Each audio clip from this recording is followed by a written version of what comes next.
cœur de la campagne anglaise, c'est une dame de pierre vieille de 800 ans.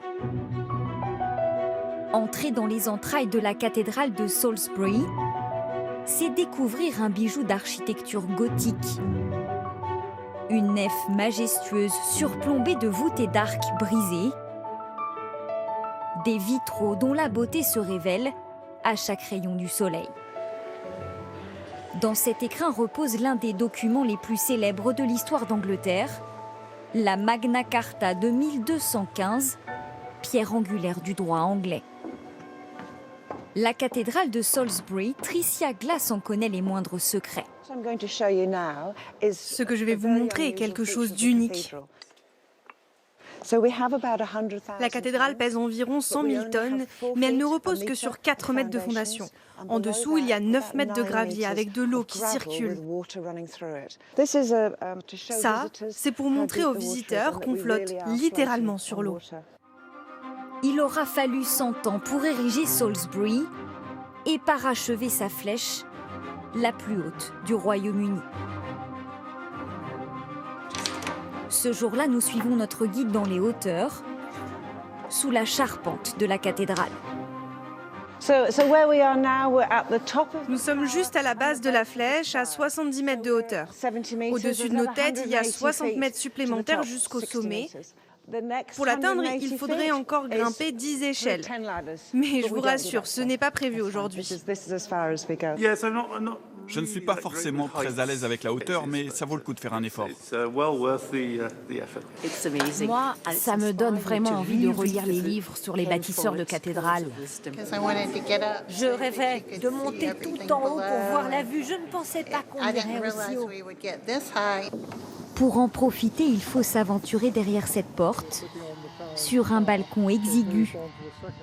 Mais le spectacle est au rendez-vous. C'est merveilleux, on voit à des kilomètres.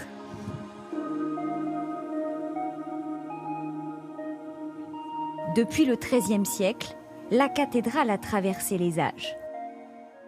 Constamment rénovée par des tailleurs de pierre au savoir millénaire, elle a résisté aux multiples assauts du temps.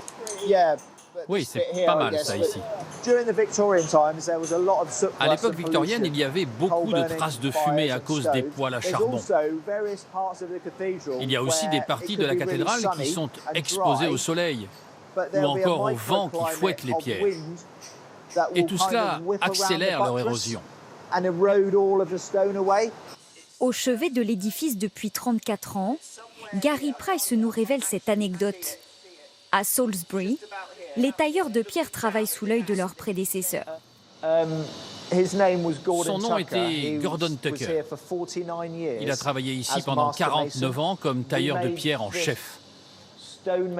On a fait cette gargouille à son image et on l'a fixée sur la façade de façon à ce qu'elle regarde l'endroit de la cathédrale où il aimait aller. Quand je prendrai ma retraite, j'adorerais qu'un collègue fasse ça pour moi. Mais il faudra attendre encore un peu. D'une dentelle de pierre à une dentelle d'accord. Donne-moi l'octave et la flûte numéro 8. Après plus d'1 an de restauration, la cathédrale retrouve son orgue, l'autre trésor du monument. Cet orgue est vraiment à part. Il a été assemblé en 1877 et il est dans son état d'origine. Il a été taillé sur mesure pour la cathédrale. Il a une réputation mondiale.